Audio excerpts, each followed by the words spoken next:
L'Alzheimer, c'est très, très, très, très important. C'est pour ça que, de son vivant, si on pense qu'il y a une ouverture, il faut absolument la concrétiser avant de partir. Pourquoi, en 1906, on découvre l'Alzheimer? Pourquoi pas en 1840 ou en 1786 ou n'importe? Il y a eu un élément, il y a eu un facteur qui a été déclenchant de cette maladie, qui, lorsqu'elle est décrite pour la première fois, elle est décrite chez un individu de 55 ans par le docteur Alzheimer, qui est un individu de 55 ans qui présente cette maladie. Est-ce qu'elle est transmise par ce malade? Non. Comment a-t-elle pu apparaître et se fixer? Et puis voilà que, en plus, au lieu que ce soit une espèce d'épidémie qui passe de l'un à l'autre, absolument pas. Ça passe d'un individu à un autre qui se trouve à 1000 km de là et que jamais ne verra l'autre, le premier. Donc il y a un facteur qui intervient sur une base ethnique large, sur des centaines et des milliers d'individus, tout de suite, d'un seul coup, sans que ce soit épidémique. Et en plus, c'est limité. C'est uniquement dans les pays industrialisés, et en particulier la France. Pourquoi la France? Et pourquoi pas la Hollande pour débuter, ou bien l'Espagne ou l'Italie? Il y a donc un facteur, il faut savoir le définir. Alors vous allez me dire, ça va être la diététique, la ceci, cela, mais non. Ça arrive en masse, et alors ça longe, ça rampe au niveau de l'abscisse, mais très vite, l'abscisse, c'est-à-dire l'horizontale, mais très vite, la progression devient linéaire, et maintenant c'est exponentiel, c'est-à-dire c'est quasiment vertical. Mais en plus, tenez-vous bien, c'est qu'à partir de l'âge de 80 ans, on ne fait plus d'Alzheimer. Or, c'est une maladie de la sénescence. C'est une maladie de la sénescence, mais à partir de 80 ans, l'incidence disparaît. Vous voyez que c'est complexe. C'est une maladie de la sénescence, et quand vous devenez vieux, quand vous avez 55, 60, 70 ans, c'est parfait pour l'avoir. Mais à partir de 80 ans, vous ne la faites plus, cette maladie. Vous voyez la complexité de la chose. Qu'est-ce qui s'est passé qui a entraîné l'apparition de cette maladie? L'apparition, on la trouve de préférence dans un groupe dit à risque, dans lequel il y a des hypothyroïdiens ou des gens qui ont une trisomie, c'est-à-dire une particularité du génome. Mais ça, il y en a un sur 10 000, quand c'est pas sur 100 000.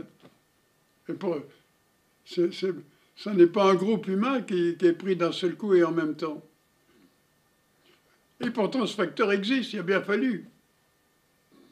Ça n'est pas un virus, on ne peut pas l'incriminer, on ne peut pas. Ça n'est pas épidémique, vous ne pouvez pas faire de vaccin là-dessus, ça ne marche pas, tout ce qui a été fait là-dessus a raté. Pourquoi? Ça se particularise par quoi, cette maladie? Vous avez plusieurs couches dans votre cerveau. Vous avez le cerveau qui sort de la moelle, si vous voulez, n'est-ce pas? C'est le cerveau dit de la vie. S'il y a une altération quelconque, c'est inviable. Puis ensuite, vous avez une autre couche qu'on appelle le cerveau limbique. Petit à petit, depuis nos ancêtres, Pithecanthrope et ainsi de suite, il y a eu d'abord le cerveau de la vie, puis le cerveau limbique, qui est un cerveau archaïque, si vous voulez, ancien, et enfin, le cerveau qu'on pourrait dire moderne, c'est le néocortex, c'est-à-dire la périphérie du cerveau, qui est le cerveau de l'intelligence. Le cerveau initial, ce cerveau de la vie, on n'en parle pas s'il y a des altérations quelconques, ça devient vivable, n'est-ce pas? Donc l'embryon n'est pas viable.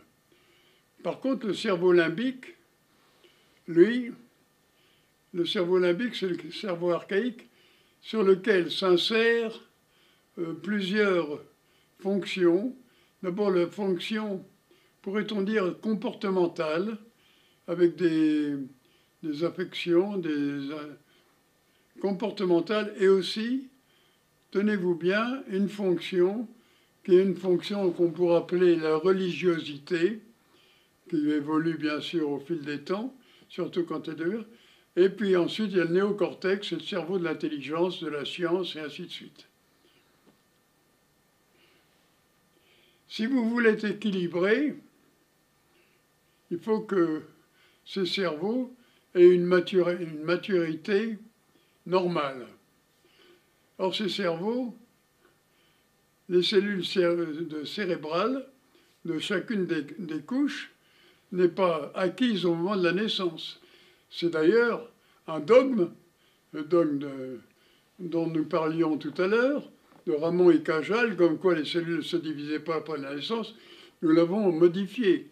Et on a dit que ça se divisait, c'est la plasticité neuronale, et en effet, ça se divise tellement que ça va jusque 30, 35 et même 40 ans. L'organisation. Le cerveau archaïque dont nous parlons, c'est le cerveau limbique, c'est celui qui est concerné par la maladie à son tout début. Ça commence au niveau du cerveau limbique, l'Alzheimer. Ce n'est pas au niveau du néocortex, d'ailleurs, c'est au niveau du cerveau limbique. Ce cerveau limbique se fait à une organogenèse, une neurogenèse, si vous voulez, qui s'effectue pendant la jeunesse, pendant l'enfance. Ça va jusqu'à l'âge de 10, 11, 12 ans. Puis il est mature à ce moment-là. D'autres couches viendront après, et ça pourra se prolonger jusqu'à 35-40 ans. Mais le cerveau limbique, c'est pendant cette période-là, c'est-à-dire pendant la période primaire, si l'on peut dire, de l'enfance.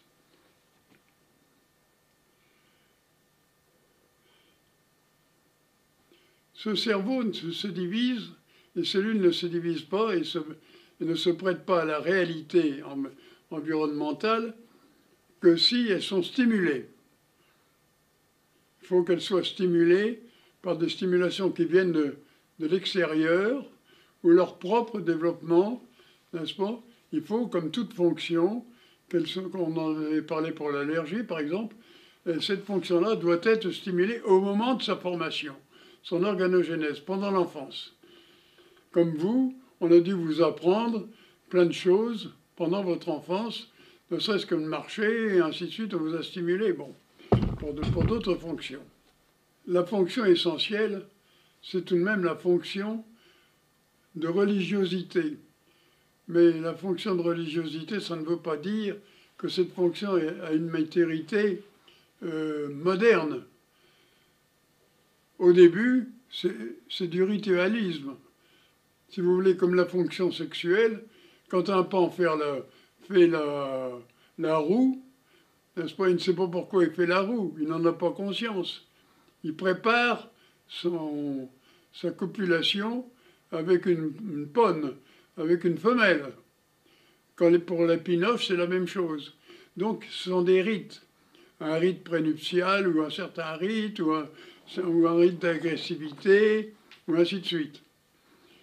Ensuite, ça se développe, évidemment, parce qu'il y a une participation des autres du néocortex, c'est-à-dire de l'intelligence, et ainsi de suite. Mais au début, c'est du rituel. Or, le hasard veut que, à l'occasion d'un penseur, Auguste Comte est un type qui était à moitié dingue. C'était un philosophe et un penseur, et qui pensait un petit peu drôle, parce qu'on avait déjà dû l'enfermer plusieurs fois dans des centres de maladies mentales. Et puis lui-même, enfin, il avait un comportement un peu bizarre.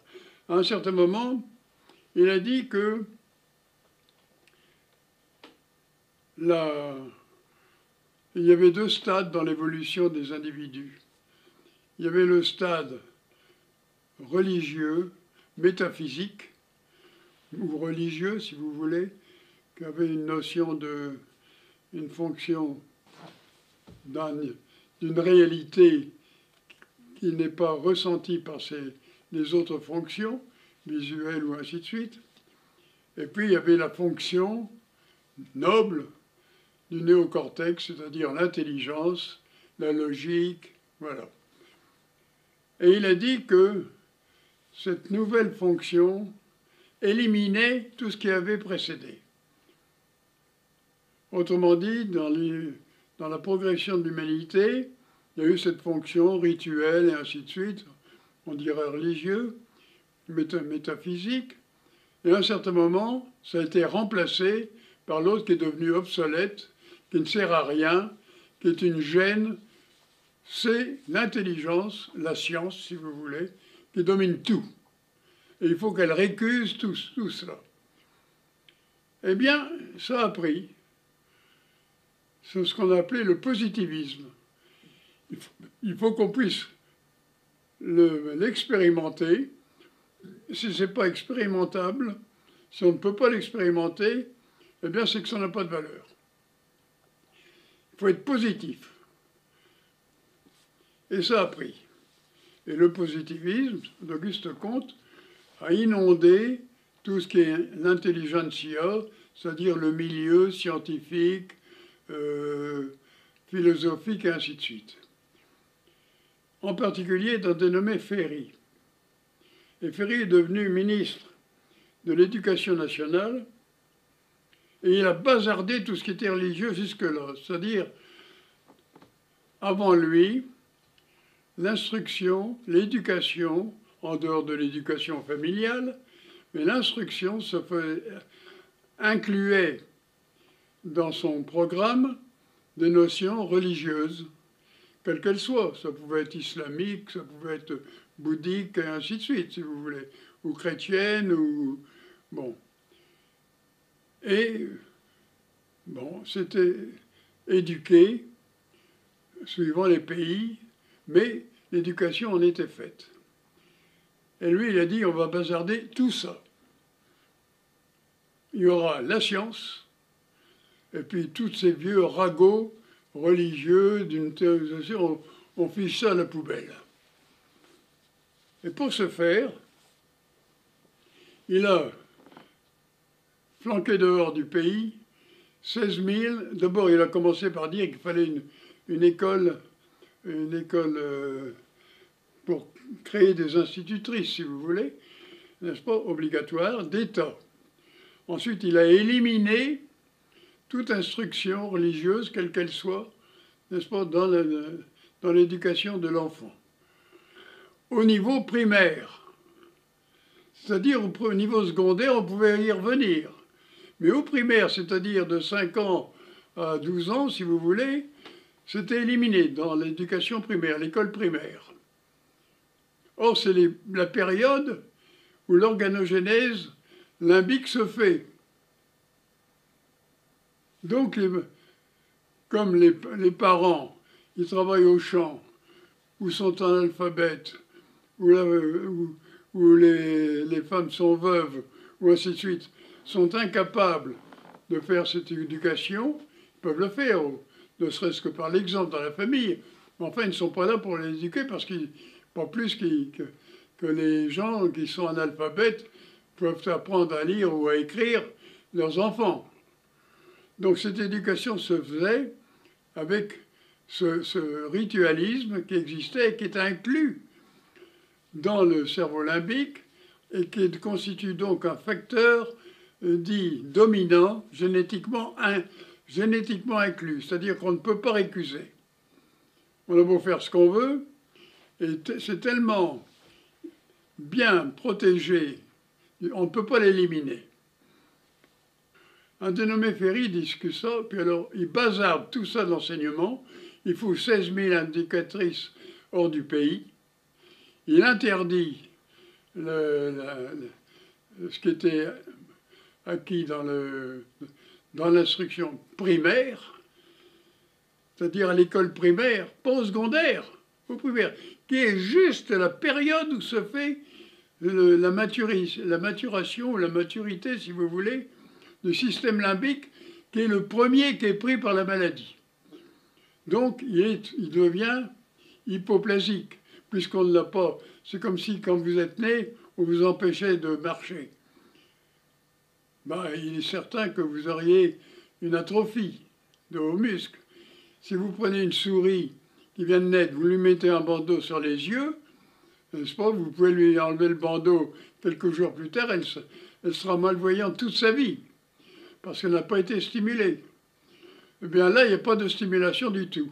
Donc, le noyau de limbique qui va être atteint, n'est-ce pas, est atrophié, du fait qu'il n'a pas été divisé au moment après la naissance quand il fallait. Parce qu'après, c'est comme à l'armée. Avant l'âge, c'est pas l'âge. Avant l'heure, c'est pas l'heure. Après l'heure, c'est plus l'heure. Après, arrivé à 10, 11 ans, n'est-ce pas, c'est fini. La maturation a eu lieu. Mais comme elle n'a pas été sollicitée, stimulée, elle est atrophique. Comme elle est atrophique, sa longévité, vous savez qu'au cours de l'âge, on perd 5%, le cerveau perd 5% tous les ans, n'est-ce pas, de cellules quand il a épuisé les cellules souches.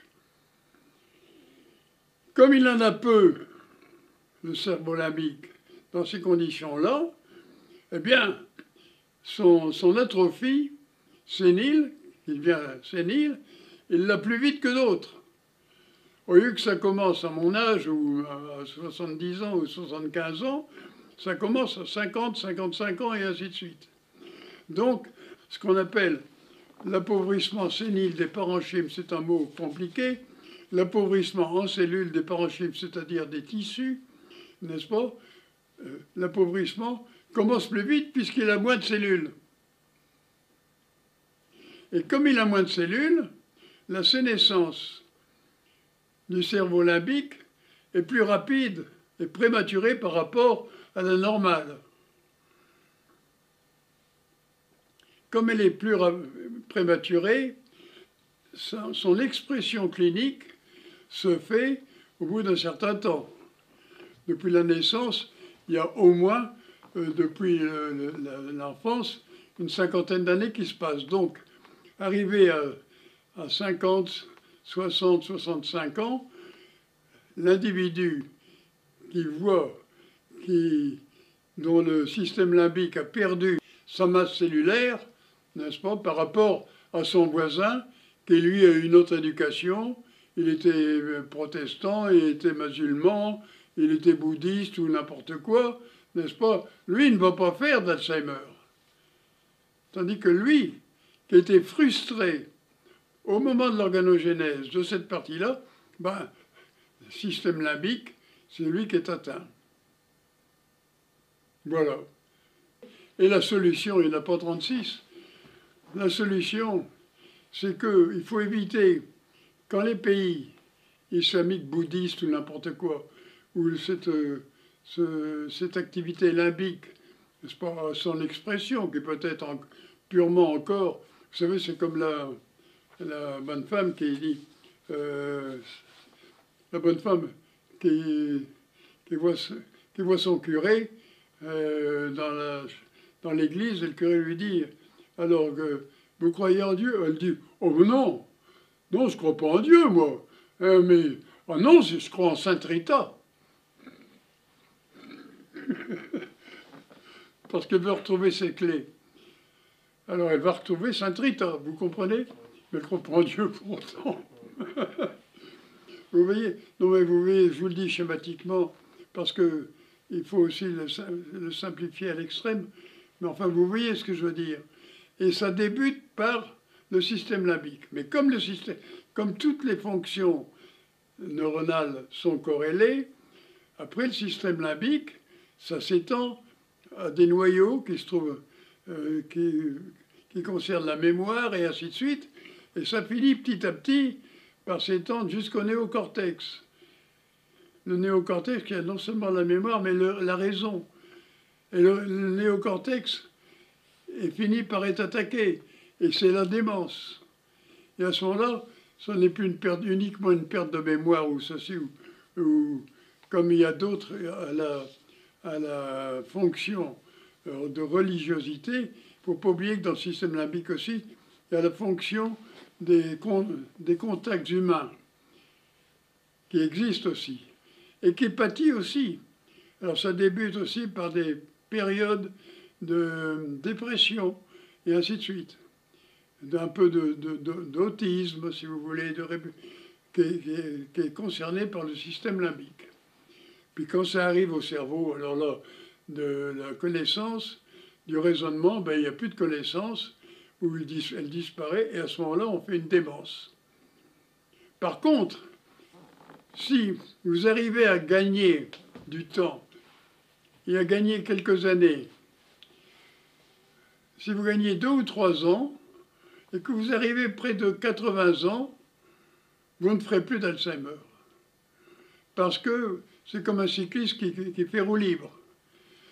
Ce qui lui reste, sans être reconstitué, ce qui lui reste est suffisant pour la longévité normale de l'individu qui est de 90 à 100 ans. Alors, on le sait parce que, expérimentalement, qu'est-ce qui se passe? Vous avez, il y a un groupe de bonnes sœurs allemandes qui se sont installées aux États-Unis. Et ces bonnes sœurs ont la particularité, il y en a des centaines, sinon des milliers, n'est-ce pas, d'être extrêmement vives intellectuellement, n'est-ce pas, et en même temps de vivre très vieilles. Et les neurologues américains ont obtenu de ces bonnes sœurs qu'elles acceptent qu'on fasse une biopsie de leur cerveau à leur décès. Elles ont accepté. Et on se rend compte que chez ces bonnes sœurs, elles sont truffées partout où il y a des cellules qui ont disparu. Il y a une cicatrice, n'est-ce pas, qui comble le vide de l'endroit où les cellules ont disparu.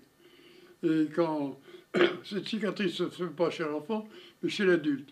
Donc, elles sont bourrées, ces bonnes sœurs qui meurent très vieilles, elles sont bourrées de cicatrices comme ça. Partout. Et il n'y en a pas une qui fait d'Alzheimer. Mieux que ça, expérimentalement, l'université d'Israël, de Tel Aviv, ou je ne sais plus, enfin, l'université avec les universités canadiennes, anglaises, ont fait le même truc. Ils ont fait un test sur des dizaines de milliers de gens pour voir, comment dirais-je, les gens qui sont restés très pieux dans leur comportement, qui ont eu, si vous voulez, une éducation très religieuse, et dont ils tirent, elle a pu changer cette éducation, ils ont pu abandonner leur religion. Mais de toute manière, à un certain moment, ils ont été très religieux, et ils ont plus de chance, évidemment, d'avoir gardé leur religion que celui qui n'en a pas. Ça va de soi.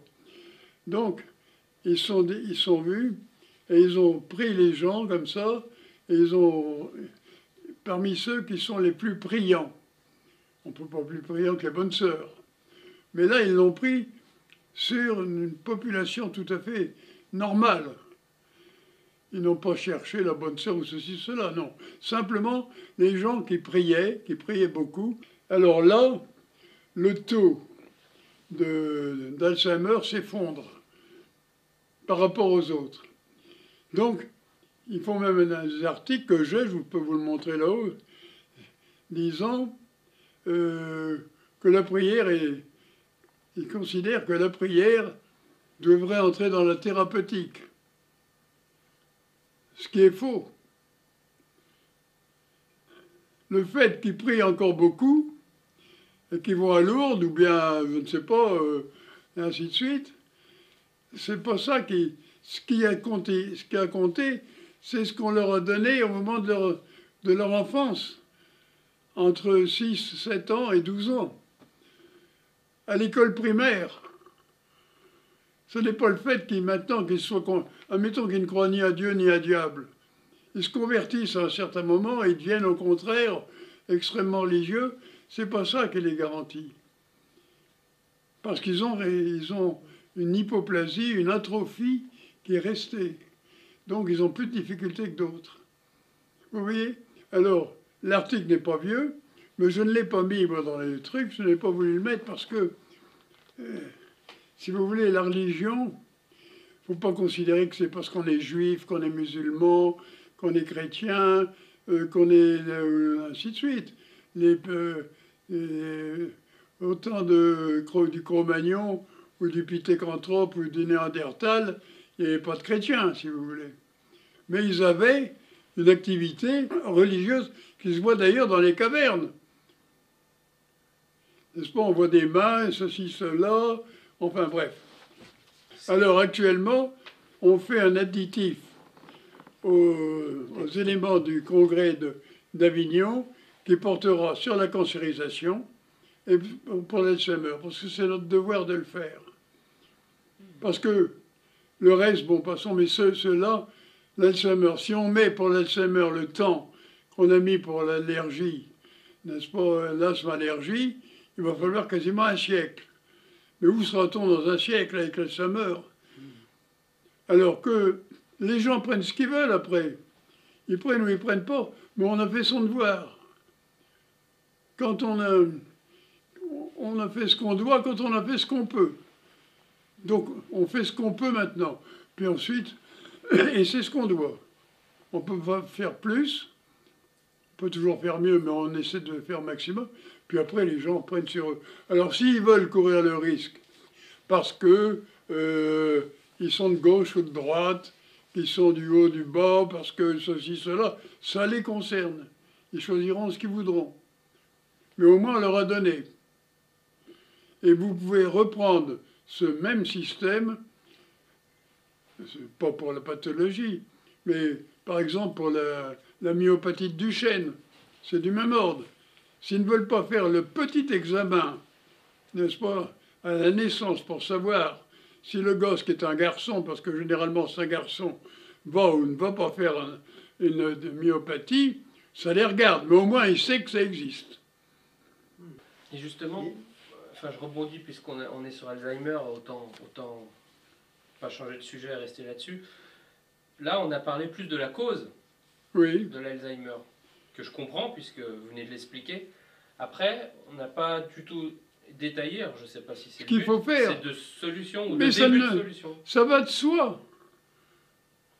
Mais on n'a pas à le dire aux gens. Dès lors que c'est comme un garagiste.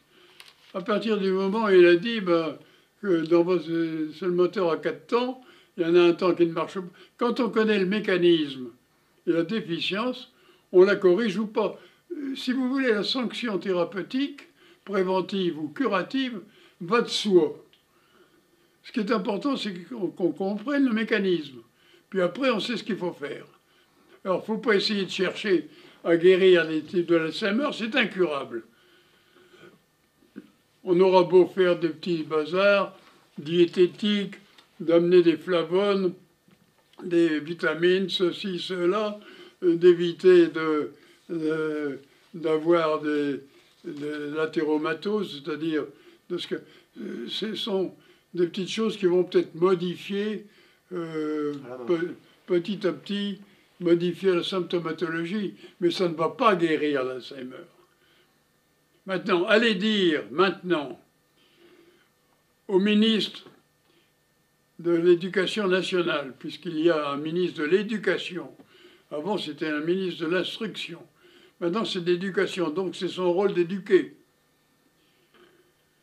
qu'il faut, et ils essaient de le faire, ils s'en rendent compte, ils le savent. Alors ils essaient maintenant de dire, c'est tout nouveau, c'est tout récent, ça remonte à quelques semaines, quelques jours, quelques semaines, qu'il faut maintenant amener dans l'éducation laïque. Mais quand ils disent laïque, ça ne veut pas dire neutre, ça veut dire, dans le mot laïque, il y a, si vous voulez, une notion d'antagonisme avec la religion. Ça veut dire qu'on est neutre. Autrement dit, vous avez un type qui est en train de se noyer, vous pouvez rester neutre, ou bien vous pouvez plonger. Mais si vous plongez, vous vous mouillez. Et éventuellement, vous vous noyez. Mais si vous restez neutre, ben voilà. La laïcité est un mot qui, en France, implique une notion d'anticléricalisme. En tout cas, elle existe. À partir du moment où la laïcité consiste à empêcher une maturité normale d'une fonction quelconque, c'est qu'on a pris une option antagoniste. Vous comprenez? À propos du tarissement de... C'est la somatormone, c'est ça le nom? De la somatormone, l'hormone de croissance. Voilà. Et le lien qu'il y a entre ce tarissement et Alzheimer, par exemple, puisque vous l'aviez fait, le rapprochement, et en même temps, vous dites qu'il est incurable, l'Alzheimer. Donc ça veut dire que le tarissement, à partir de quel âge il peut avoir un effet bénéfique dans le cadre de l'Alzheimer? Est-ce que ça... Il y a un jeune âge Non. Dès lors que vous avez dépassé, en biologie c'est comme ça, dans l'organogénèse, c'est comme ce qui se passe dans l'armée, avant l'heure c'est pas l'heure, après l'heure c'est plus l'heure. Donc la solution est une solution de supprimer, mais ça je n'en parle pas, parce qu'elle va de soi. Il faut supprimer le refus d'une instruction religieuse qui est une instruction de laïcité. Les institutrices qui rentrent à l'école normale d'instituteurs, chose qui a été voulue qui rentrent. Combien sortent quand elles sortent? Combien sont encore croyantes, même si elles rentrent à 50% quand la statistique a été faite? Même c'était même plus que 50%. 98% sortent anticléricales. C'est une statistique qui n'est pas de maintenant, qui remonte peut-être à 10-15 ans, mais ça ne change rien. La laïcité n'est pas la neutralité, et la neutralité de toute manière, même si c'était la neutralité, c'est comme si on est neutre devant une fonction qu'on empêche de réussir. Autrement dit, vous avez des parents, n'est-ce pas, ils ne s'occupent pas de leurs gosses, qui doivent avoir une fonction musculaire normale, qui doivent avoir une fonction, ne pas rester analphabète, il faut qu'ils apprennent à lire et à écrire, et il faut aussi qu'ils aient une fonction hygiénique.